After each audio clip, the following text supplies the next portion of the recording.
selamat pagi semuanya. Di dalam video pagi kali ini kita akan membahas trading plan dan rekomendasi saham nih ya untuk 8 April 2026 teman-teman ya. Oke deh, langsung aja deh kita mulai nih ya. Pertama untuk saham ESA teman-teman ya.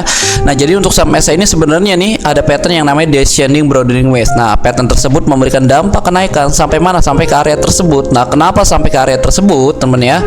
Ini adalah target berdasarkan patternnya. Nah, sebenarnya untuk menentukan patternnya juga bisa nih lu ukur menggunakan Fibonacci nih ya. Nah, nih lebih tepatnya ada di sini nih untuk target saham ESA. Nah, jadi cara masuknya bagaimana? Apakah pattern tersebut sudah valid belum? Teman-teman sebenarnya teman ya. Jadi kalau udah valid sebenarnya nih ya, dia jebol garis trend ini dulu, dia jebol. Nah, itu baru valid sebenarnya kalau kita berbicara soal teori teman ya. Nah, tapi kalau misalkan ya kalian rasa wah ini kelamaan nih, seperti kalau saya masuk di tengah-tengah nih, nanti kalau dia naik lebih gede nih profitnya. Misalkan kalau kalian berpikir demikian, boleh nggak masuk di tengah-tengah? Ya boleh-boleh saja teman. Tetap wajib gunakan stop loss yang ketat. Stop lossnya di mana?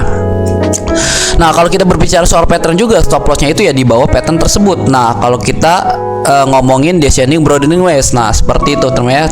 Stop lossnya ada di sini dan targetnya ada di sini. Nah, kira-kira seperti itu untuk saham ESA teman ya.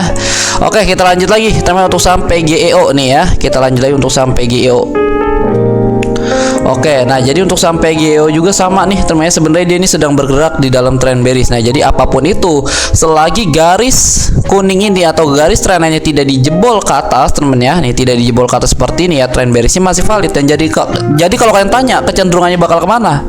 Ya besar kemungkinan kalau kalian sudah masuk di sini teman ya, bisa diseret ke bawah. Karena apa? Karena trend bearishnya masih valid, kecuali nih ya dijebol ke atas. Nah, itu udah beda lagi deh teman, udah beda lagi teman ya. Nah, jadi kalau kalian sudah terlanjur masuk bagaimana? Ya sekiranya wajib gunakan stop loss yang ketat teman ya. Kalau kalian ada rencana mau masuk, nah lebih baik saran saya tunggu dia jebol dulu teman ya.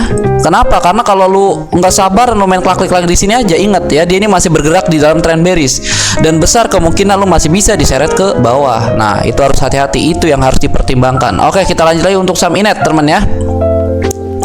Kita lanjut lagi untuk saham Inet, dan untuk saham Inet juga sama kurang lebih ya seperti saham PGEO ya. Jadi pada intinya selagi garis trend tersebut tidak dijebol, trend bearish masih valid. Meskipun nih kalau kita cek di weekly time frame-nya untuk saham Inet ini sebenarnya bullish loh teman ya. Dia bergerak bullish di weekly time frame-nya.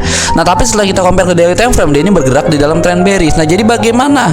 Ya selagi garis trend tidak dijebol ya dia masih ada potensi penurunan. Nah, maka dari itu tunggu dia breakout dulu nih trendnya. Nah, nanti kalau dia sudah nge-breakout trendnya, ya lu bisa tonton deh di video yang pertama tuh ada tuh ya pattern transisi tuh temen ya. Kalian bisa contek deh di video yang pertama di kelas digitalnya ya. Oke, kita lanjut lagi untuk saham FUTR nih temen ya. Kita lanjut lagi untuk saham FUTR nih. Coba, wah ini apa nih ya? Kita hapus dulu deh. Nah, ini awalnya kan sideways nih temen ya. Ini awalnya sideways nih ya. Seperti biasa kalau sideways saya bilang apa? Tunggu pattern seperti ini terbentuk. Kalau pattern seperti ini tidak terbentuk, artinya dijebol ke bawah dan kalian selamat. Nah, kalau kalian sering nonton live saya, ini udah sering berapa kali nih saya ingetin ya. Kalau kalian melihat kondisi sideways, tunggu pattern seperti itu terbentuk. Kalau pattern nggak terbentuk ya artinya dia jebol ke bawah. Nah, sekarang karena dia jebol ke bawah ya artinya dia sudah mulai, bukan sudah mulai temennya, tapi sudah bergerak di dalam trend bearish nih. Jadi kalau kalian tanya bergeraknya selanjutnya bakal kemana, ya jelas kak ya, selagi garis kuning ini tidak dijebol ke atas ya, besar kemungkinan kalian masih bisa diseret ke bawah kalau kalian sudah masuk di ujung-ujung harganya. Nah, jadi bagaimana? Gunakan stop loss, nggak ada cara lain. Kalau kalian ada rencana mau masuk, saran saya tunggu dia jebol dulu nih garis kuningnya, baru ya nanti bisa kalian ukur Fibonacci, area entry-nya, stokastiknya mendukung, konfirmasi candle yang mendukung, baru lu bisa entry. Nah, seperti itu. Oke, kita lanjut lagi untuk saham Indi nih teman-teman ya. Kita lanjut lagi untuk saham Indi nih coba. Nah, Indi juga nih kalau kayak perhatikan ya, sedang bergerak di dalam konsolidasi atau sideways seperti saham FUTR tuh yang udah saya bilangin ya dulu-dulu tuh temen ya. Nah, jadi bagaimana kalau kalian mau mencari yang aman? Tunggu pattern seperti ini terbentuk tuh ya. Kalau kalian menunggu pattern seperti ini terbentuk tapi patternnya tidak terbentuk, artinya dijebol ke bawah dan kalian selamat teman ya. Kenapa harus menunggu pattern seperti ini terbentuk? Artinya strukturnya sudah mulai jelas nih, pergerakan harga sudah mulai jelas nih, dan dapat dipastikan dia akan melanjutkan penguatannya secara garis besarnya. Nah, ya. Nah, tapi kalau misalkan kalian rasa wah pattern seperti ini mah kelamaan, boleh nggak dimasuk di tengah-tengah? Boleh-boleh aja, tapi wajib gunakan stop loss yang ketat. Yang saya takutkan apa? Kalian masuk di sini nggak pakai stop loss, harga turun dia jebol, kalian buang-buang duit lagi. Nah, itu temen ya. Oke, kita lanjut lagi untuk saham Dewa nih temen ya. Untuk saham Dewa juga sama nih ya. Dia ini masih bergerak di dalam trend bearish. Nah, jadi nggak perlu saya jelasin lagi deh kalau trend bearish ini harus gimana lagi temen ya. Seperti yang di saham-saham sebelumnya. ya. Oke, kita lanjut lagi untuk saham FOR nih temen ya. Nah, untuk saham FOR juga udah kita jelasin nih di dalam live nih teman ya. Di sini ada area resistance kuatnya nih. Udah saya jelasin nih ya di live ya. Ini beberapa kali udah saya jelasin nih ya. Nah, jadi kemarin saya bilang ya, kalau saya mau masuk di saham FOR apapun itu, saya harus tunggu dia koreksi dulu. Saya nggak mau nih masuk di ujung-ujung harga, teman ya. Karena apa? Karena dia sudah mencapai area resistance kuatnya. Kalau saya main masuk di sini aja, dia gagal jebol ke atas, kalian bisa diseret ke bawah. Nah, sekarang kejadian, teman ya. Sekarang kejadian. Nah, jadi bagaimana?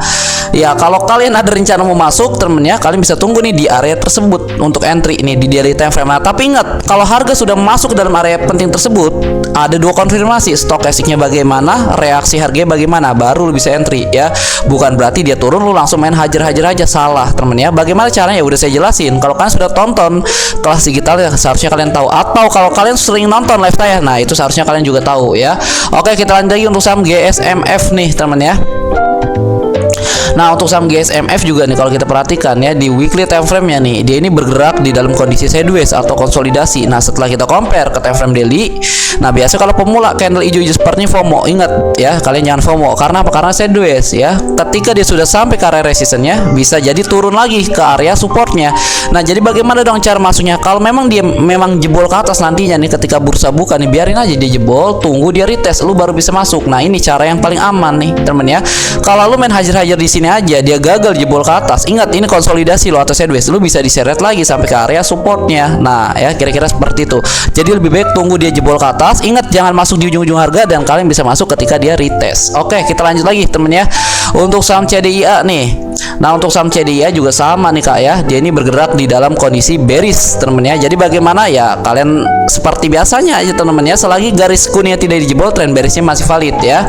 Jadi kalaupun dia naik, lu jangan FOMO nih, naiknya ini cuma sebatas kenaikan sementara aja, setelah itu dia turun ya. Kecuali ini temen ya, dia nanti jebol nih ke atas, nah itu baru deh berubah lagi temen ya, artinya sudah berubah trennya dari tren turun menuju tren naik. Nah, jadi selagi dia tidak dijebol ya, kecenderungannya masih akan turun terus temen ya. Oke, kita lanjut lagi untuk saham Net TV temen ya. Kita lanjut lagi untuk saham Net TV. Nah, untuk saham Net TV juga sama nih temen ya, dia ini masih bergerak dalam trend bearish. Nah, jadi bagaimana? Nah, di sini sebenarnya ada base nih ya temen ya. Ingat, base ini pertukaran supply dan demand. Kalau dia jebolnya ke bawah, dia akan ekstrim. Kalau dia jebolnya ke atas, begitu juga sebaliknya temen ya. Jadi bagaimana cara entry-nya? Biarkan dulu nih harga naik melampaui area MA-nya nih ya, MA 21 ya, 34 dan 90, biarin aja naik ya. Kalian gak usah FOMO. Nah, ini sebenarnya udah mulai nih dia ya, ada tanda-tanda ingin melakukan peralihan tren dari tren bearish menuju tren bullish. Nah, tapi kalian nggak bisa main asal klik aja, karena jebolnya juga belum bener-bener jebol ke atas teman ya. Nah, jadi bagaimana? Tunggu dia naik melampaui area MA 21 34 90. Nah, nanti kalau dia sudah naik teman ya, kalian bisa tunggu koreksinya, atau kalian bisa tunggu dia retestnya nih ya. Nih ya, kalian bisa tunggu di retest, pasti akan ada temennya. Retest ini mah pasti akan ada, koreksi ini mah pasti akan ada. Nggak mungkin ketika dia jebol langsung naik ke ujung harga, nggak mungkin. Karena apa? Karena ini adalah sebuah proses yang harus dilalui sebuah market, dan ini pasti akan terjadi. Jadi santai aja. Nah, tapi kalau misalkan lo agresif nih ketika dia jebol, lo langsung main masuk-masuk aja, bisa nggak? Bisa aja temen ya. Tapi tetap pakai stop lossnya ya, setting indikatornya, volume tambahkan, dan take profitnya nih bisa lu ukur nih ya. Kalau lo menggunakan breakout nih temennya, nah take profitnya ya bisa lu setting di area sini nih ya nanti. Nah, tapi ini inget, terlalu beresiko temen ya. Nah, take profitnya bisa lu setting di sini ya, lebih baik tunggu dia retest ya. Nah, jadi kira-kira seperti itu dulu deh temen ya untuk trading plan hari ini ya temen ya. Memang rata-rata kebanyakan sekarang ya bearish semua ya, kondisi seperti ini temen ya. Nah, jadi kalau kalian mau trading ya harus lebih berhati-hati lah temen ya. Wajib lah gunakan stop loss ya, jangan gambling dan lain sebagainya temen ya. Oke, gitu aja deh temen ya, kita lanjut di trading plan besok ya. Jadi share aja, bukan share temen ya, tulis aja ya. Kalau kalian ada nyangkut, tulis lagi aja, besok kita bahas lagi. Oke teman-teman, saya Rido Siha pamit undur diri. Assalamualaikum warahmatullahi wabarakatuh.